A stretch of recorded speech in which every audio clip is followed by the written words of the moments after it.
Buongiorno, buonasera, benvenuti amici. Welcome my friends. My name is Vincenzo and welcome to my channel, Fountain Pen Therapy. Yes, welcome folks, and welcome to another weekly recap. This one, July 14, 2024. Back from the golf course. It was a beautiful day today in Montreal. You know, there's nothing better than, you know, walking, beautiful sunshine with four friends, enjoying a beautiful game called golf.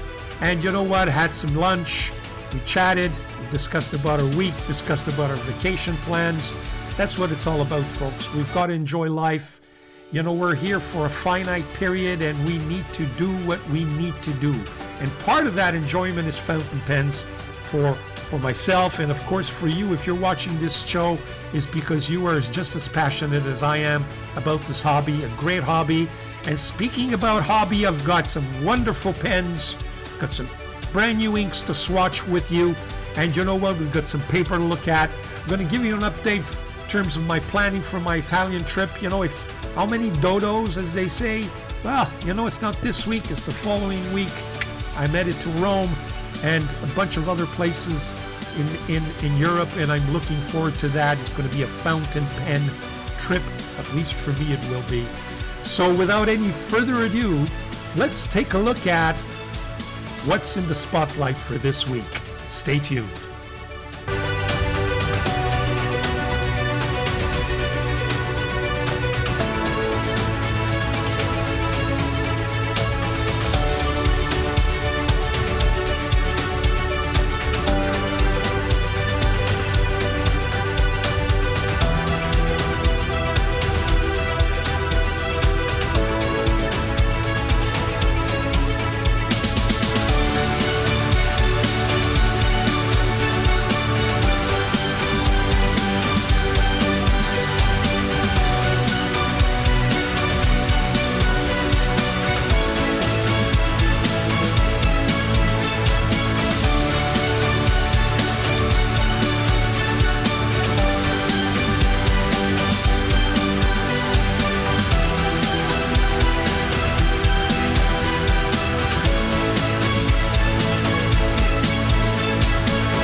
Okay, so what kind of pens have I been looking at this week? Well, I take a look at a little bit what's up there in the market and what's up for sale.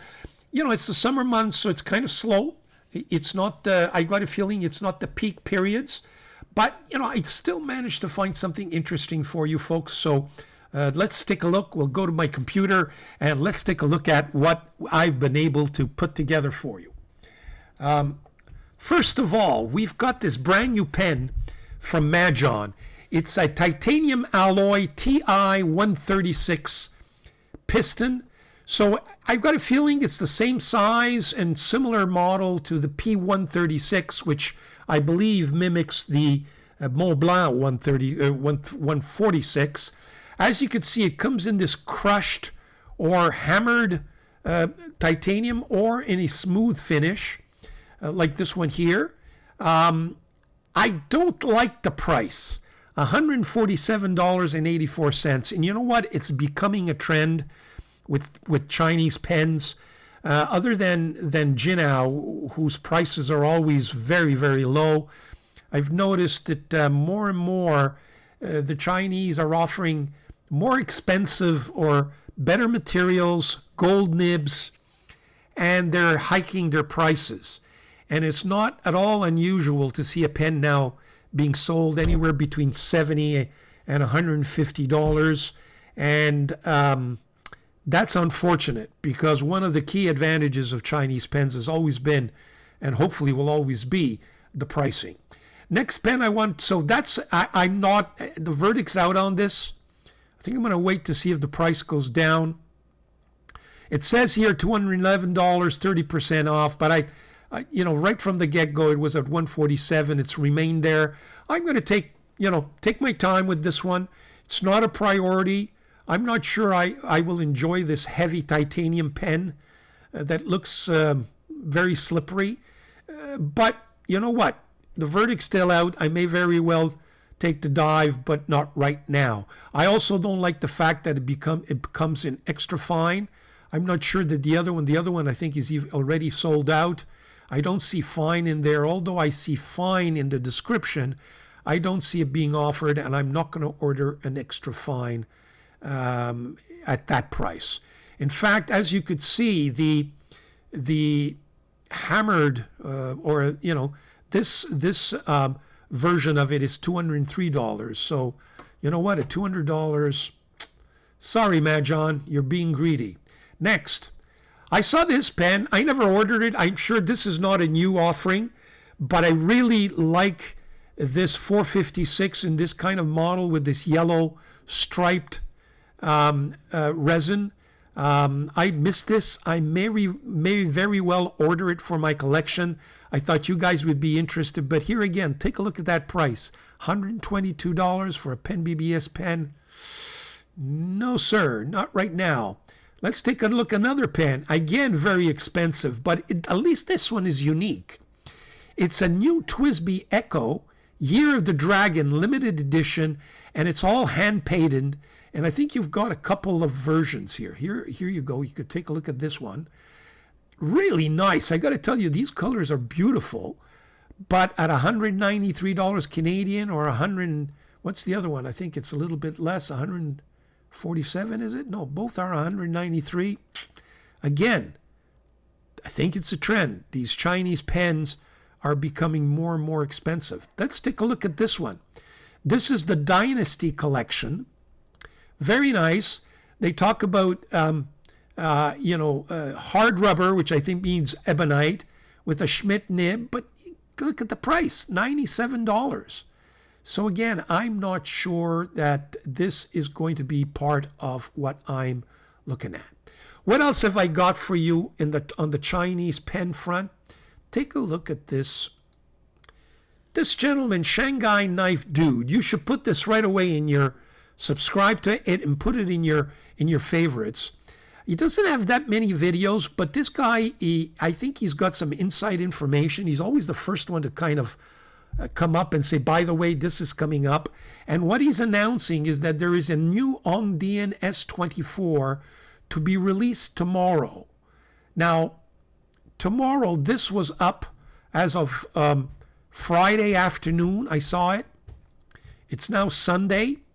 But I'm taping this Saturday afternoon. As of Saturday afternoon, I didn't see it up anywhere. I checked on the Amazon front, Etsy, and AliExpress. I've written to him and asked him where is it going to be released, but he hasn't written back to me. But take a look at this. It's really the N24 or the A24 in this kind of silver finish. So Dieman is giving, this looks familiar. It does look, like the other 24s, if you are the other Year of the Dragon Dieman pens. But there you have it. It looks like an interesting material, but that's brand new. He's also he's saying more leaks on Junlai Wingsung number 9 nib. So it looks like there's a bigger nib that's coming out by Wingsung, or now I understand it's known as Junlai. But they're not sure it will be coming out. There you have it. So this is Shanghai Knife Dude. I recommend them. Now, so that's on the Chinese front. Let's take a look at more pens. I really like this Penlux. Penlux Masterpiece Grande is one of my favorite pens. Always very nice acrylic. Their nibs are well tuned. Really nice. It's now being offered in this orange swirl. Thought you'd be interested. There's also Stilo Estile, which I will be visiting, by the way, in my trip. Hopefully I will get there. I've said enough about it, and I think I can't miss it. They're having a summer sale. Take a look at it. I'm not going to go through all the pens, but I welcome you, or I encourage you to look at it. There may be some pens that are on sale there. The same site as this beautiful Radius Settimo fountain pen, Bohemian Twilight, at 171 euros. That could be interesting for you folks. Take a look at that beautiful, that Twilight and gold resin is just gorgeous. They also have announced a brand new Magna Carta.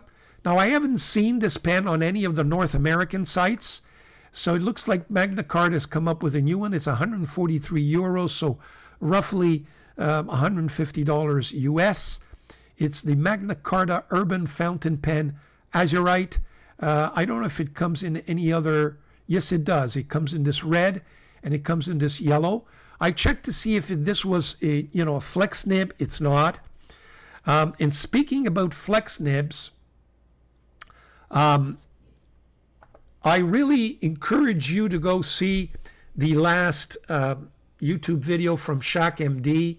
Again, he's looking at these flex nibs and he's comparing the nib of the Mag 600, the older version or the original version, and what he believes is a new updated nib.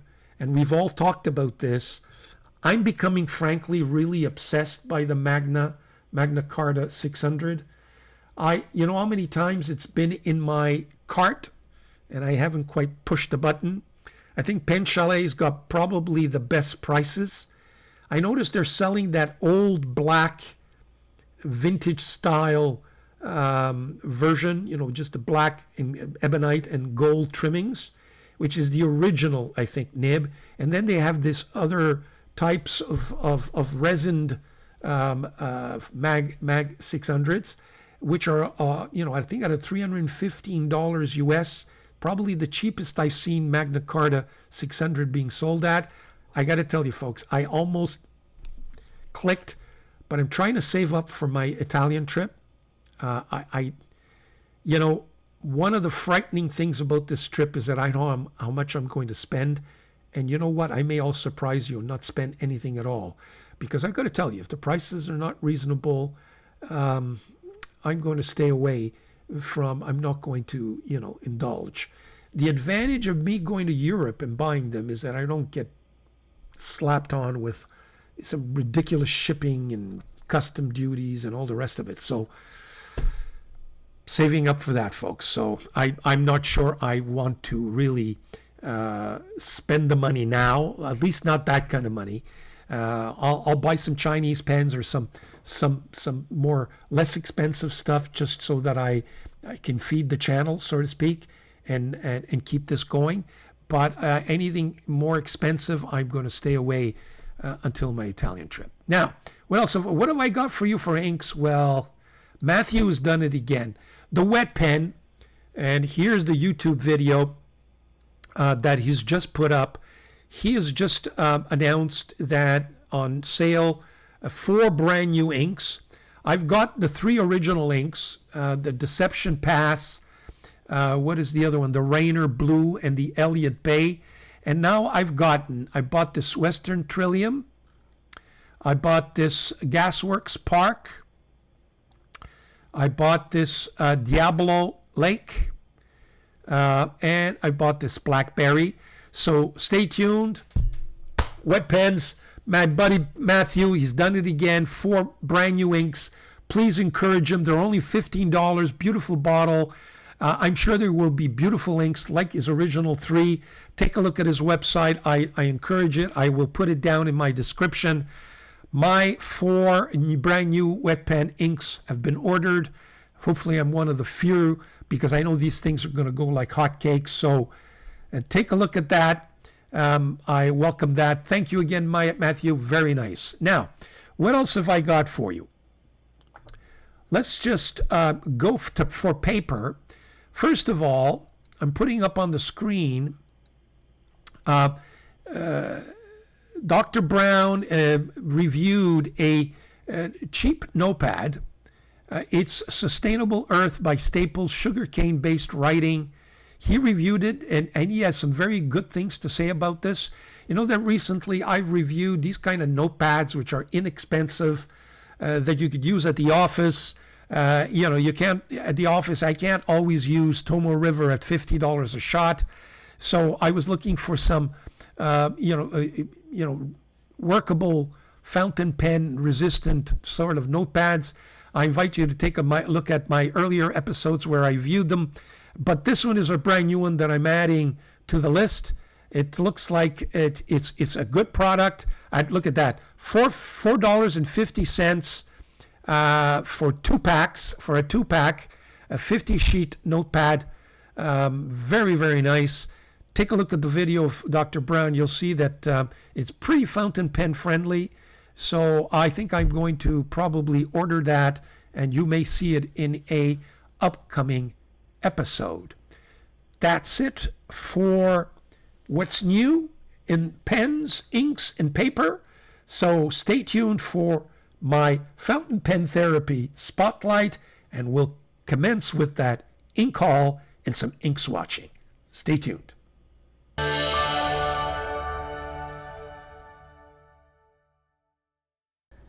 Okay, so we're back for my ink haul, and the 3 inks that I'm proposing for you in this episode of the recap are 1, Inkvent Dieman Blizzard with shimmer.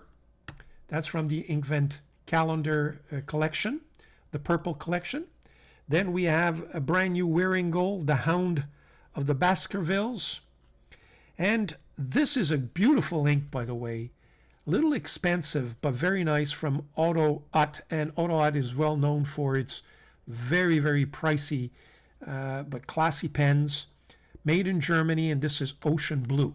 So these are the 3 inks I'm proposing for my swatching.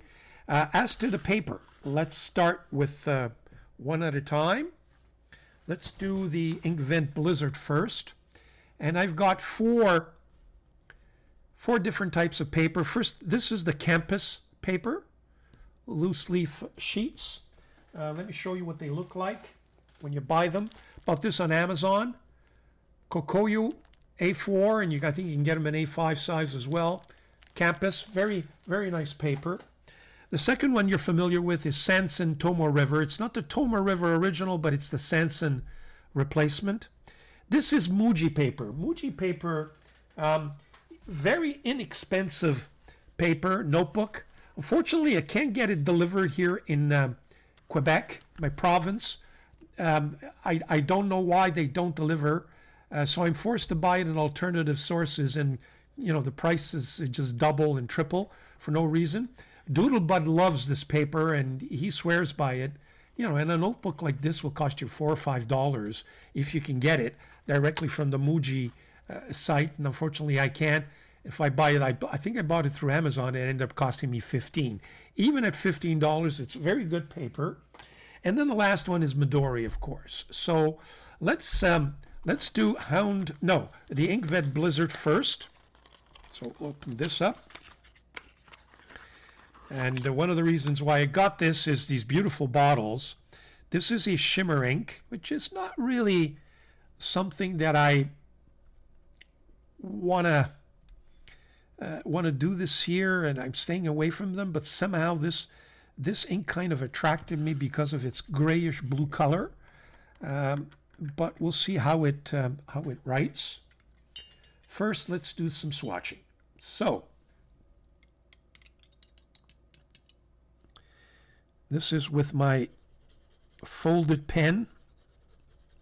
As you know, I like to do my swatching with a folded pen as opposed to a paintbrush or a Q-tip. I find that it mimics best, an actual steel nib.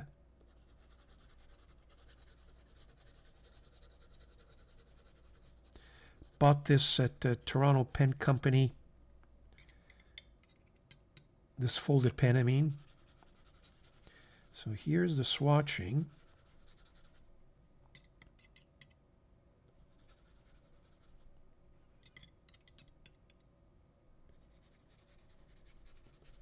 And of course, you really can't tell how this ink is going to perform or, result until you actually do allow it to dry up.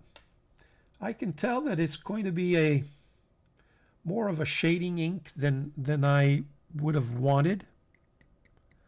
So this is, we'll call it the Blizzard. Wow, I notice my nib is really kind of crooked here. Let's just straighten it out. Here we go. So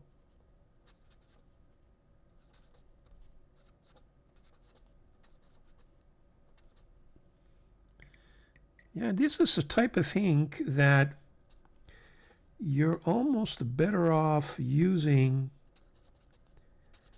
a thinner nib as opposed to a thicker nib.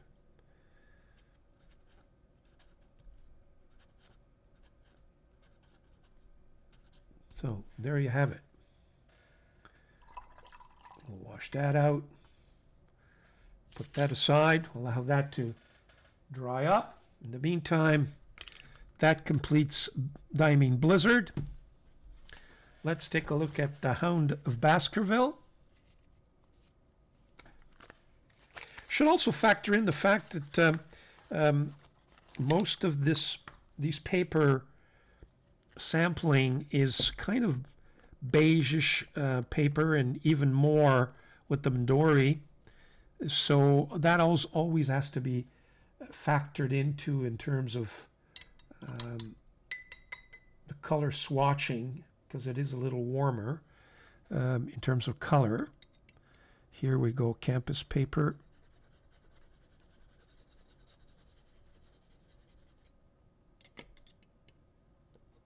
Very smooth paper, to campus paper.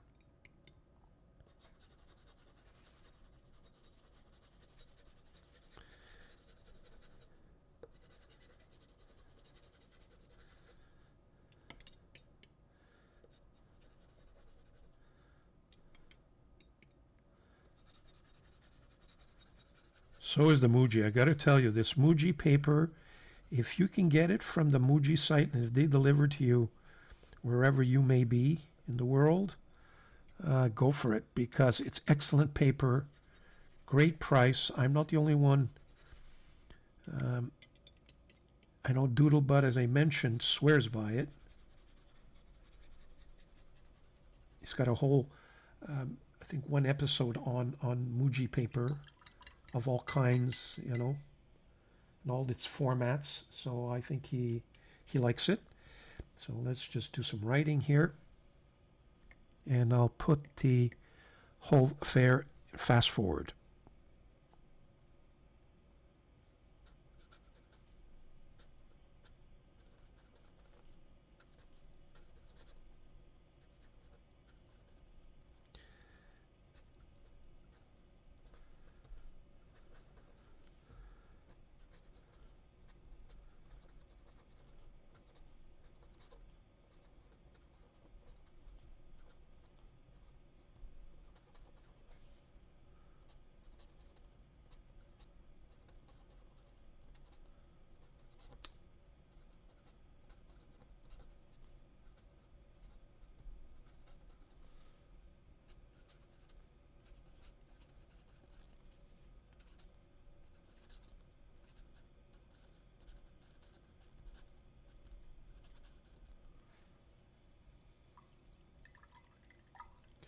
There you have it.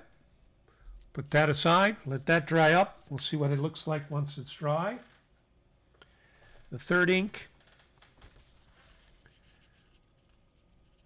Okay, we'll close that up. This Auto Ut Blue Ocean, I think it's a scented ink. I've got another Auto Ut, which is the Auto Ut, kind of a rose, red rose color. Smells like red roses. Beautiful ink. I think a little acidy though, because notice it's very, very tough on the nibs. But take a look at this blue. This is kind of a beautiful, they call it ocean blue, but I would say it's more of a kind of a royal blue. It reminds me of the DuPont ink. Royal blue.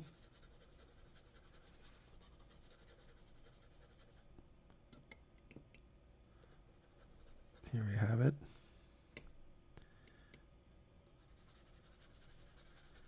Yeah, this Muji paper. We'll see what the swatches look like on this Muji paper. But let me tell you, just just the feel of this folded nib on that paper, you quickly realize how smooth it is as compared to this Midori, which is very, very, you can tell, very tough,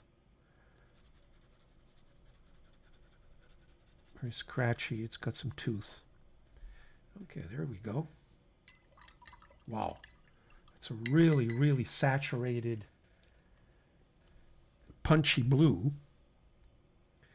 Okay, so this is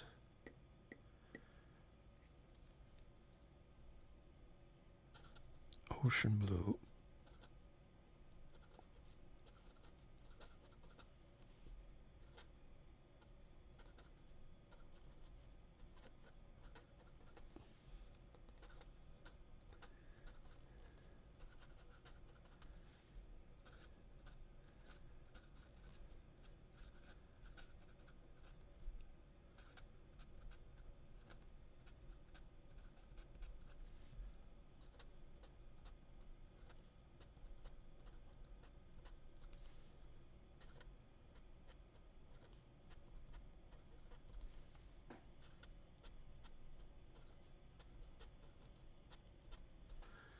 Here we have it.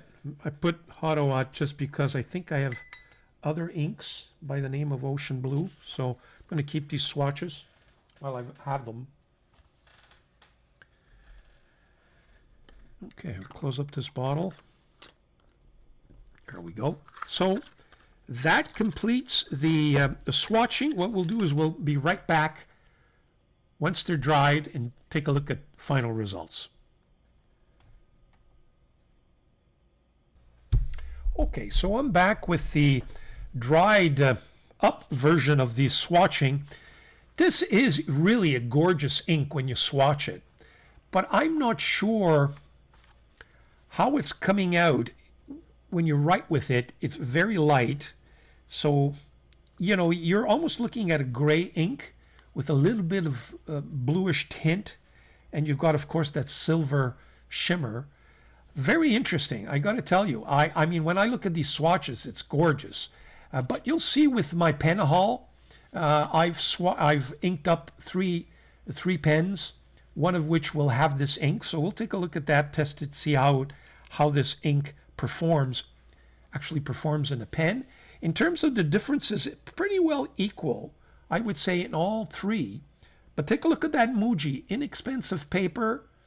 And you know what? It's giving me the same character of ink performance as the one in Sanson, Tomoe River, or Midori, or the Campus. So there you have it. Pretty equivalent, all four.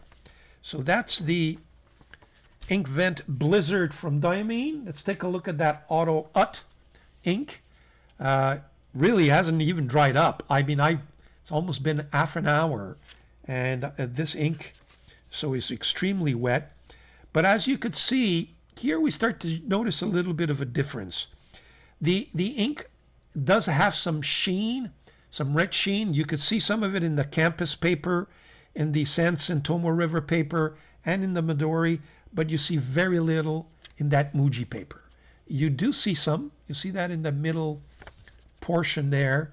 The camera's not picking it up, but there is a little bit of red sheen, but obviously not as pronounced as the other three papers. So that's the Auto Ut ink.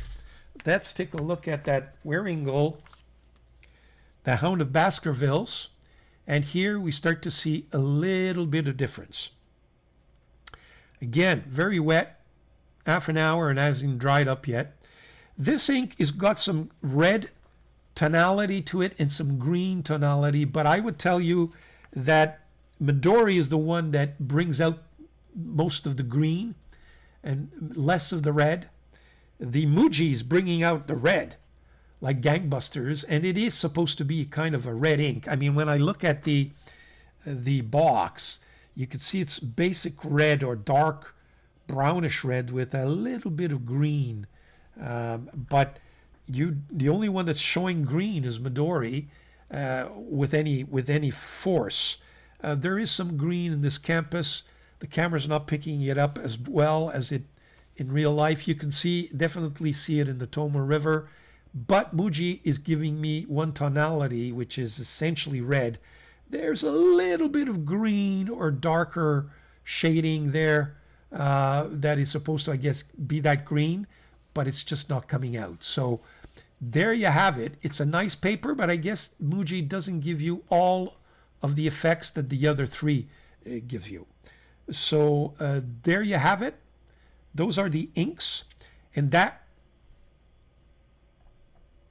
is the ink haul. So what we'll do next is we'll take a look at some paper, the paper haul that I got for you, and also stay tuned for the pen haul that will follow. Stay tuned.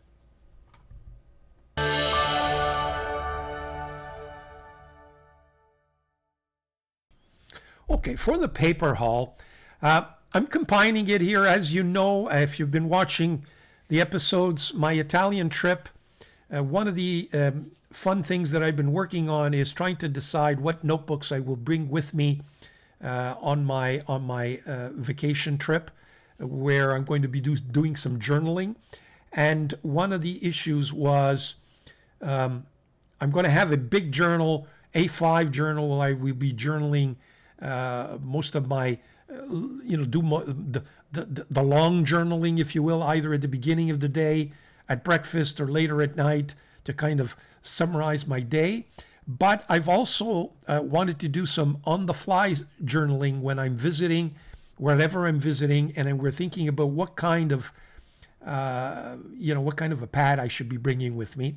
And I bought already, and I was thinking about these reporter type of pads that are very nice because you can open them up and, in one hand, and the other hand you can write.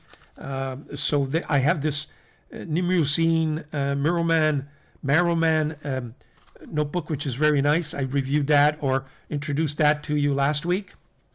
This week, I'm looking at three other products.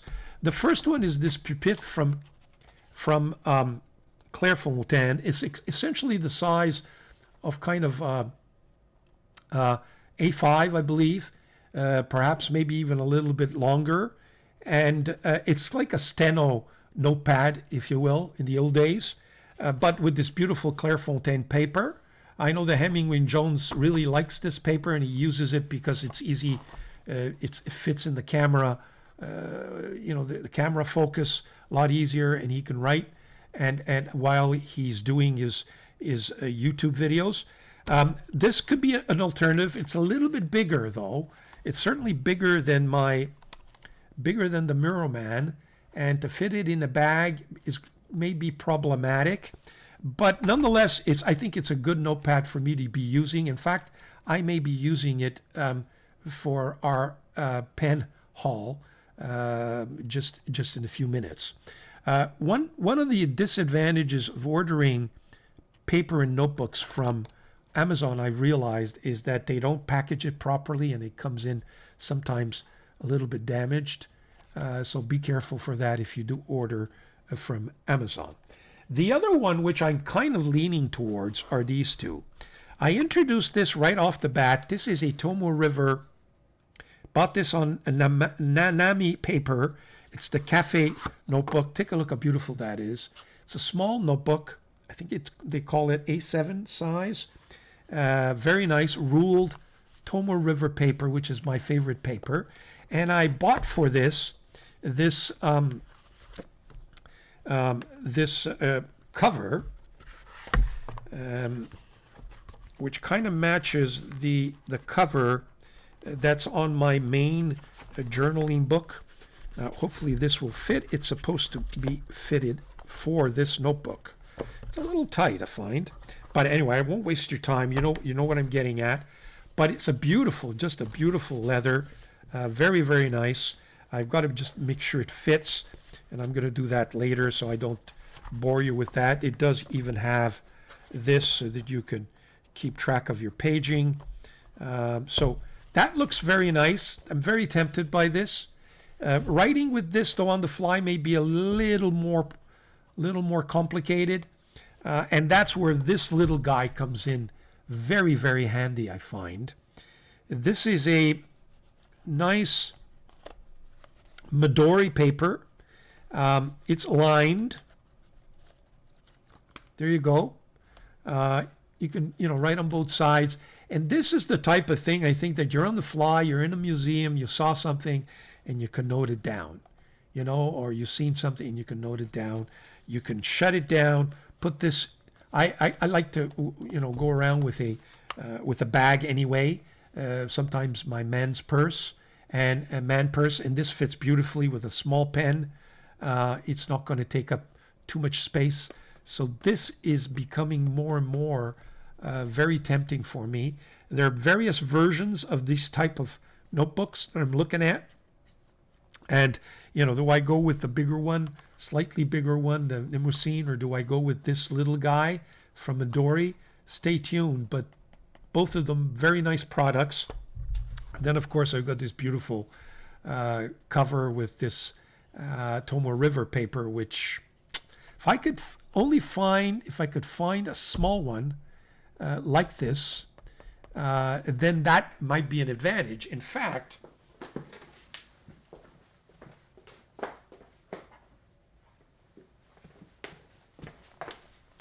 that's where this one may come back into the picture.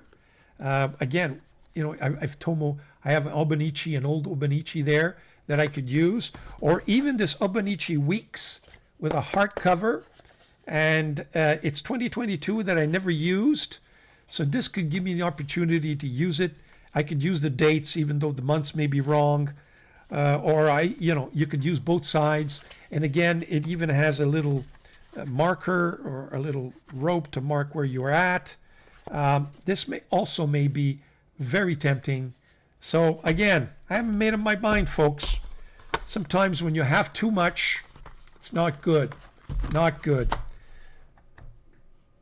Too much choice, and then you're stuck making a decision, and it's never ending.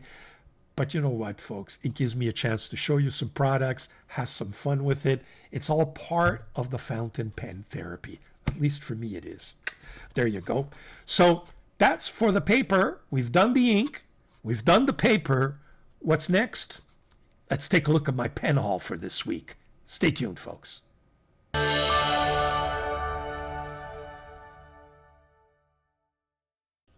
Okay, so we're back with my pen haul, and I've got 3 pens this week that I purchased.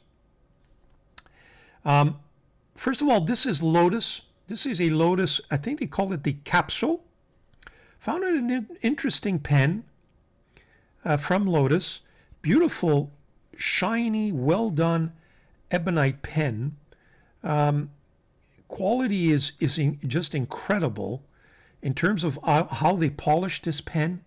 Very, very nice. I've got to tell you, I'm very, very pleased. Lotus does have some very interesting products.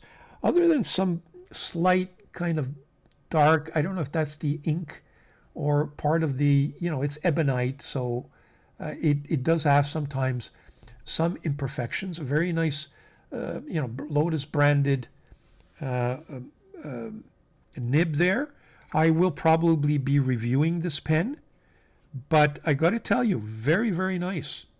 So that's the first pen haul pen from my pen haul. The second one, we'll get to that vintage pen in it, is that I finally got a Lamy 2000. It's been on my bucket list for some time, and let me just cut. This Lamy is almost, in a certain way, kind of a grail pen for a lot of us because it's such a little bit like the Lamy Safari, just a step up, if you will. It's got a beautiful design. Everything kind of works very nicely, very modern looking. Let's go back to the pen. Here it is with that little nib. But I got to tell you, I'm going to be reviewing this pen, and maybe you're going to be surprised by my review, and I don't want to spoil it. One thing's for sure, I had bought this originally with a broad nib, came back home and just hated it.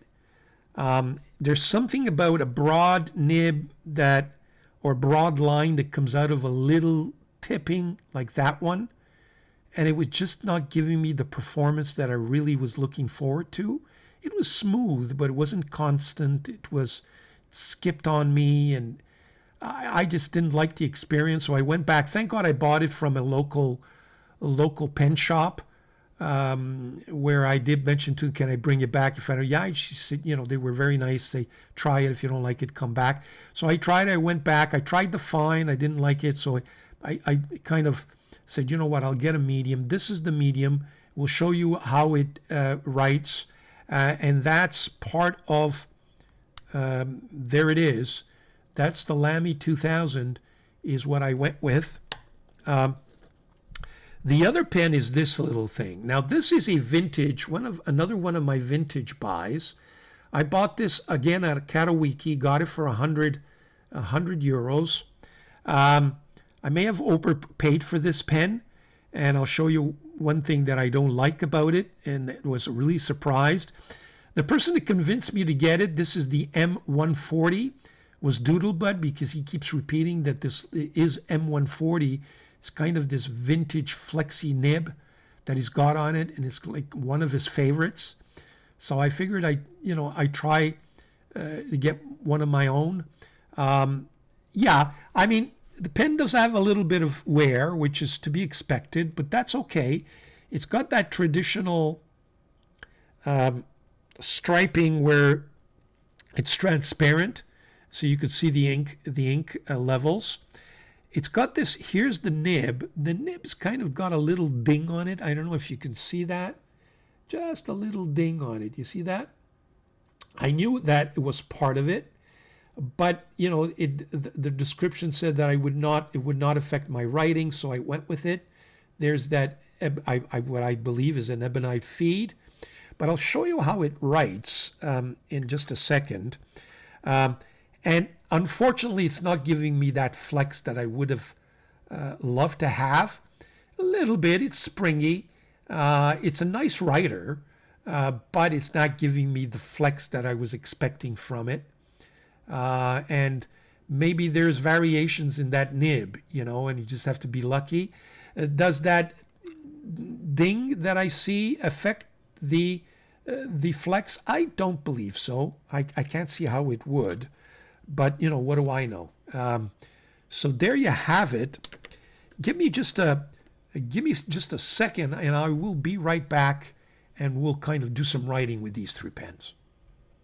Okay, so we're back with the pen haul, and with this, first of all, this Lotus capsule. I put in it this Encore Avant-Garde ink, which is a beautiful, I should say, it's a Van Diemen's ink, the Encore collection Avant-Garde.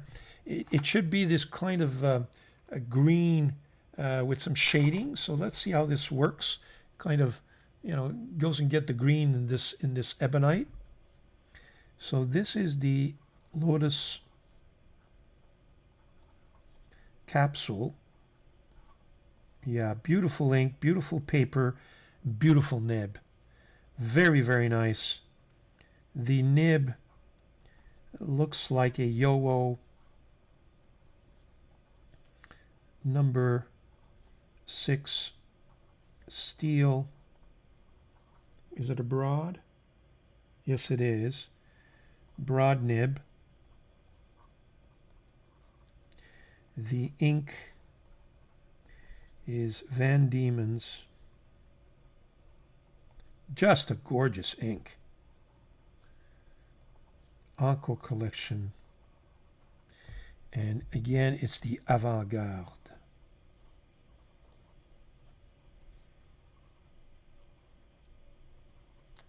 There you have it. Very, very nice. Very nice pen. Glad I got this up. Very nice. We'll be reviewing that. The next is this Lamy. Now, yeah.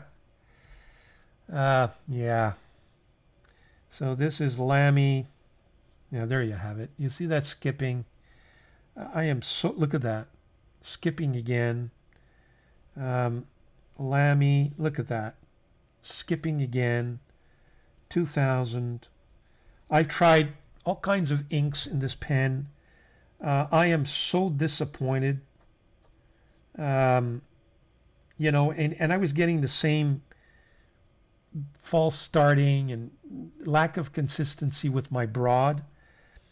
So, this is the ink, I believe, is a wet ink, and it's not coming out wet at all. Look at this. It's dry. It's just a horrible, horrible writing experience. Everybody's dying over this Lamy 2000. Now, I haven't given up on it. I'm going to keep changing inks until I find maybe it's just the ink that's not working. This, I believe, is just Waterman's Blue Serenity. And look, it's just, look at that. It's just, look at the skipping. It's just, it's not constant. Is it the way I write with it? It's almost like I have to press hard to get any ink out of it. And that's not what I was led to believe that this pen would do. This is supposed to be one of the iconic garbage. I'm so disappointed. Well, maybe not garbage, but you know what I mean. This is a $200 pen. People are right. I think I prefer the Jinao knockoff of this thing. I just so disappointed. Spent all that money, thought I was getting an iconic pen that would form part of my Grail pen collection, and it's just not working out. But stay tuned. I haven't given up on it. Now let's take a look at this other little gem of a pen. So this is the Pelikan.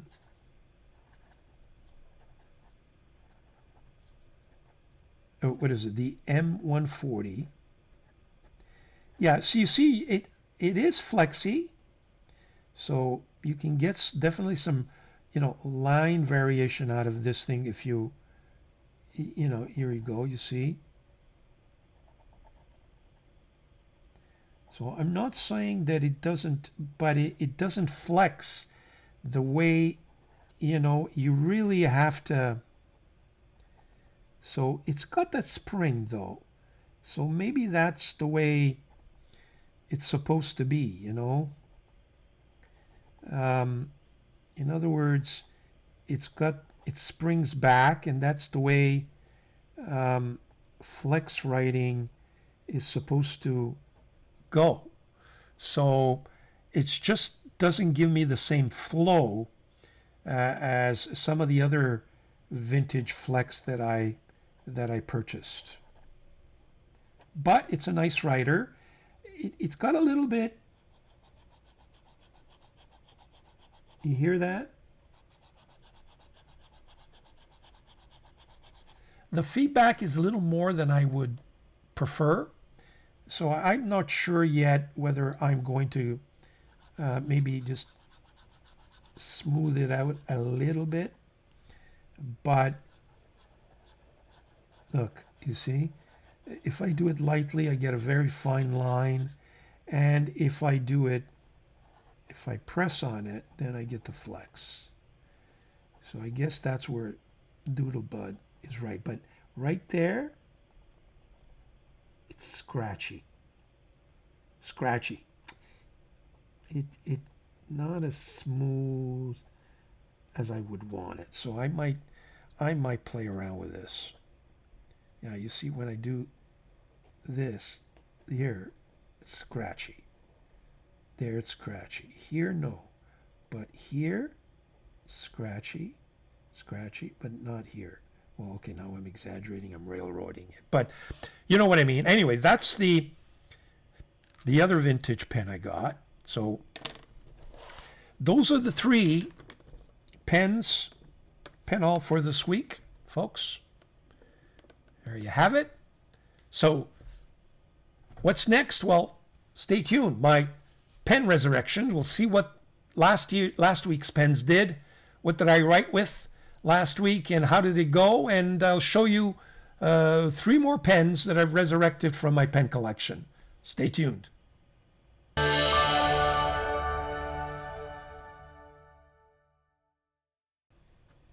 Okay, so I'm showing you a series of pens here, and this is what I used during the week. You'll recall that last week I resurrected this Bexley pen, along with it was the TWSBI Go, and also a Pen BBS 486, I believe. I did not use the TWSBI Go, nor did I use the Pen BBS. I definitely used this Bexy pen. Beautiful. Very, very nice nib.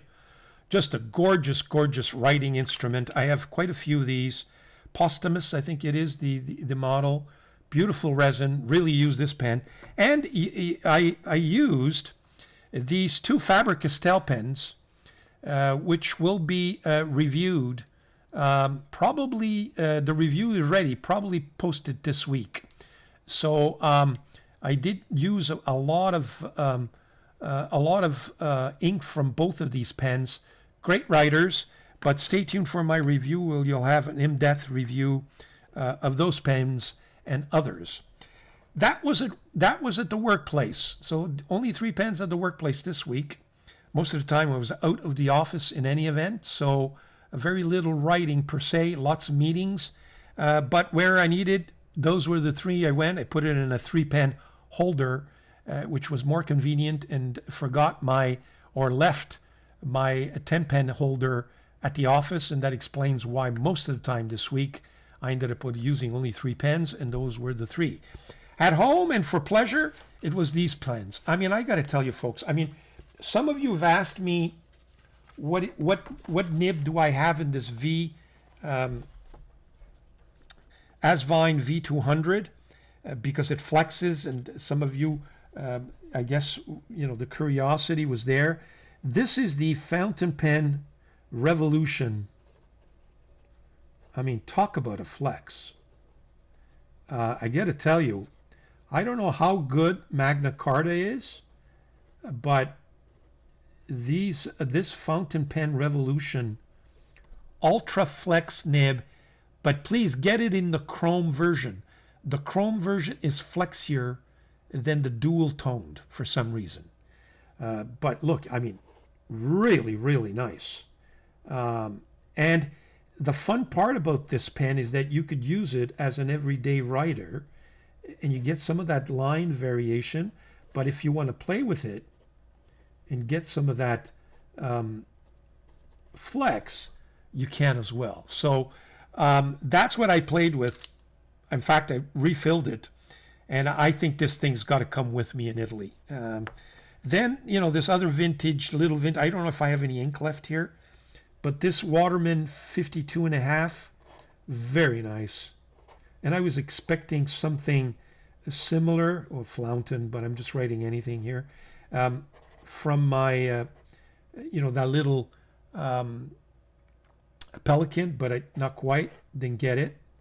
So here is that first Waterman that I purchased. Very nice. Very, very nice. What I notice is the kind of the ink really stains that nib. And I keep cleaning it, but it keeps getting stained. So I don't know what that is all about. Maybe it's just the aged nib. Then I have this other Waterman 0512, I believe, with that curved nib that springs at you. As you could see, sorry, a little bit too much. It gives you a very fine line when you use it as just an ordinary writer. But if you want to flex it, you can, and it just springs right back up. There you go. So very nice. I've been playing around with it all week. Very nice. These vintage pens, what I've noticed is that you feel you have a fountain pen in your hands. Whoops. That's not good. Yeah, you feel like you have a fountain pen in your hands, you can feel and hear the writing, but in this wonderful way. It's not it's not unpleasant, and it's not scratchy. And now I've railroaded it, or maybe the ink is finished. I don't know, one of the two. But yeah, so I've been playing around with these little flexes, having a lot of fun with them. So there you have it. That's what I played around all week. Now, what have I got for you this week? Here's the 3-pen resurrection that I propose for this week. An inexpensive pen, the Kaweco Perico, Preco, or Perico, or Preco. I forget now. I'll put it up on the screen. Boy, I butchered that. And this is a model, what is it, a Model 3 Ranga. Very nice resin. And this is a Tibaldi N60. Very nice pen. One of my favorite Italian pens. Let's just, well, first of all, we've got to get rid of this ink before it creates a total mess. And let's just see how these, kind of bring it up here a little bit so that you can appreciate the writing a little more. So let's start with my Kaweco. I love the nib on this thing. And this, I believe, this one has the Blizzard ink vent. No, this one has the Auto Ut Ocean Blue. So, and you know what? The nib is so pleasant. Great rider. And it has kind of a, not a pencil feedback, more like a chalk feedback, but very, very pleasant. It's only in number 5 steel nib. But very, very nice. And this is one of the pens that I was thinking about bringing with me. So if I lose it, it's not an expensive. And it writes so nicely. You get also caps.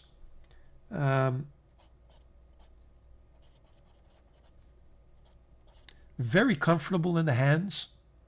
It's got kind of the Lamy Safari section there. Very, very nice.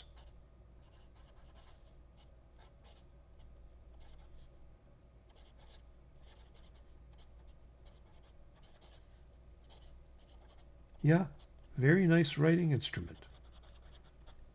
Absolutely. Very nice. Recommended. If you haven't bought one, not expensive, and it really, really does the job. Like that finial on top. You know, if this would have been made out of resin, what a, you know, or maybe some of that fancy primary manipulation resin, what a pen that would be, you know. But I guess then it wouldn't be a Kaweco Preco or Perico, whatever it's called. It would be something else. This is the Ranga. Beautiful Ranga. Beautiful, beautiful, beautiful. Just beautiful. Oh, it's got a bit of a kind of condensation there on the section. Okay. This, I think, has got the blue, the ink vent. So this is the, oh no, okay. This one's got the Waringal, the Hounds of Baskerville.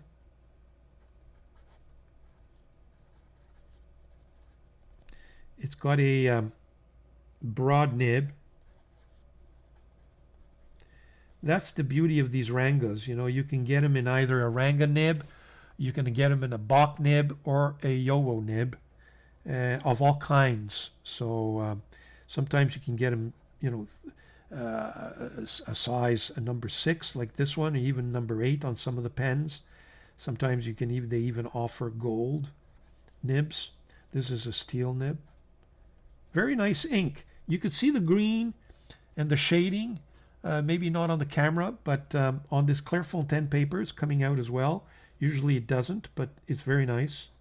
So this too is a very nice, this is going to be actually a really nice Go pen for next week. I've got a busy week coming up at the office. I've got a couple of out-of-court examinations or interrogations, and you know what? Lots of notes. This pen, I'm sure, will be very, very useful, especially with that ink. So there you have it. That's the Ranga. And then comes my beautiful Tebaldi. Look at this pen. Isn't that beautiful? Nice weight, beautiful resin, well made, I mean well constructed pen. You know, nice size. It's got a nice girth to it. It's almost like a Pelican M800 with a little bit of girth. And a nice nib. So this is the Tebaldi. Yeah, you see the ink. Tebaldi N60. It comes out very, very light. Not my favorite, I gotta tell you. Too bad. The nib is a number 6 steel. This is a broad, a double broad nib. Look at the ink. The ink is very dry. Not impressed. No, no, no, no. No, folks, don't go out and buy Blizzard. You want a nice swatch, maybe. But in terms of writing experience,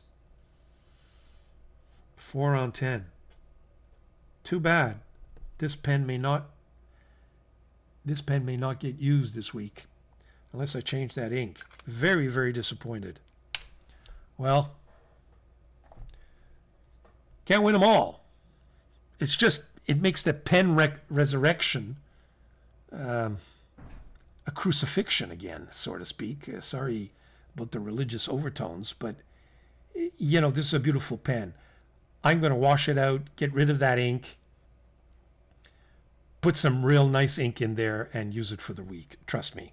I'm not going to let that Tebaldi. I took it out of its misery. It's been a while I haven't used it. I'm not going to allow that ink vent. So this thing, ink vent, Blizzard, if you want to swatch, if you're an artist, maybe, but if you want to write with it, no. It's going in my garbage shelf, so to speak. So there you have it. There's the 3-pen resurrection. Stay tuned for the next thing. We've got some personal commentary there and a little bit of tidbits about my trip. So stay tuned. We'll be right back.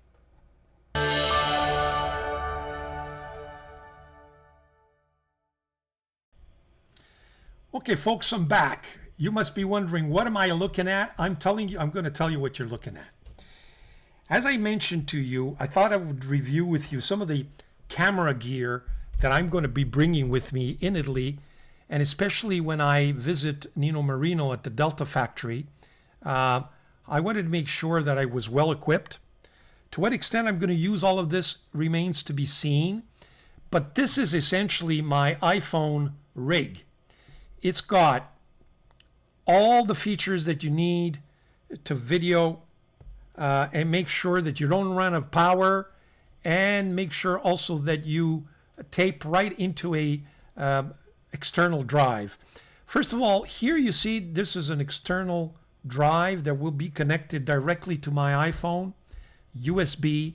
So I'm not going to charge my phone with a lengthy video. It's going to go directly on an outside SSD drive. That's 1 TB, by the way. Here it is. This, on the other hand, is my battery. This is this will last forever. So everything that is being powered here is being powered by this battery. So the phone will never lose power. This is a phone, and you can tell it's it's got that mag, so I can easily put it on and take it off. And of course, I see what I'm filming here. I got my microphone, so when I'm filming Nino, the other end, it's being recorded. And then I've got this, which is kind of connects everything together. It's a multi-purpose hub, okay, where I've got the sound in here. I've got my video going through there into the SSD, and then it's being powered by that.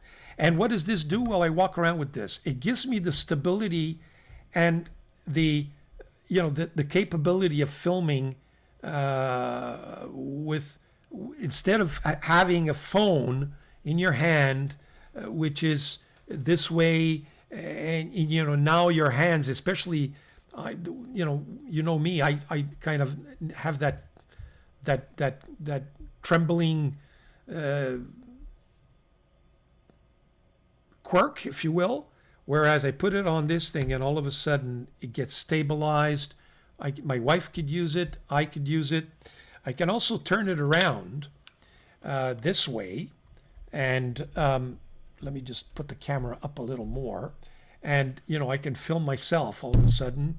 It becomes, you know, I could see myself and film myself at the same time if I wish. And let me just put that. Here you go. And you see the phone, okay? So I can bring it this side. I can do it this way, or I could do it this way. I can also put this on a tripod if I want. And that kind of beats having my big Sony camera, which would have been a possibility as well. And there you have it.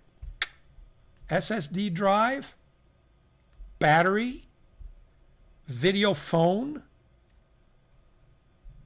my microphone, and my hub to connect it all, plus a rig, aluminum, which I can maneuver as I wish. So you're really, you kind of get your, like a cameraman, you know, the stability is there. So when you're filming, and of course, on the other side, I see what's going on, right? On the screen, because I'm filming this way. So I know exactly what picture I've got and what I'm doing. And there you have it. And then if I get fed up with all that and I want to just take a picture and take the phone, I can always take it out of hand.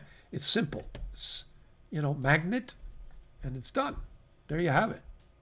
Beautiful contraption, I got to tell you. Very, very nice. It's all set up. Now this is going to take a special bag, obviously, and I'm not going to take it with me everywhere. Just when I visit maybe some of the stores, and maybe even just for Nino Marino, the stores will be, because if the stores see me walking in with this, they're going to wonder what I'm doing. But if they give me permission, I'll pull it out of my bag. If not, I have to discreetly use my phone alone, you know. And in the phone, you have a tendency to use it this way, but really you got to use it this way. So there you have it. Isn't that wonderful? I think it is. There you go. Vincent Guida, the cameraman. Watch out, boys. Watch out. Here you go. I'm looking forward to it. Nino Marino, how are you? Say a few words for us. Buongiorno, buonasera, e benvenuti, Nino Marino. Here we go. Anyway, I'm excited, folks. There you have it. Let me just pull up the camera so you can see my face again. Here we go. Isn't that great? Huh? This is really a nice contraption. I got to tell you, my wife is looking at me and saying, what are you doing? Where are you going to put that? I mean, this thing weighs a ton. No, it doesn't. Very light. It's all kind of aluminum. And you know what? I can't, you cannot film, well, you can, but, you know, a 1 hour video in a phone, it won't do it. And so, you know, then you got to attach it to an external drive. And now you're talking about another rig, smaller rig. So what about the microphone? I mean, the microphone in this iPhone is probably good enough. And I may very well just get rid of the microphone because it just complicates things for nothing. I'm going to test it before I leave. I've done a little bit of testing already, and it does work. Then, of course, this battery is essential because, I mean, I don't want to lose power in the middle of my interview, you know, or whatever I'm doing. God forbid, because that phone gets charged very quickly, but it also gets discharged very quickly when you're taping, especially at 4K, etc.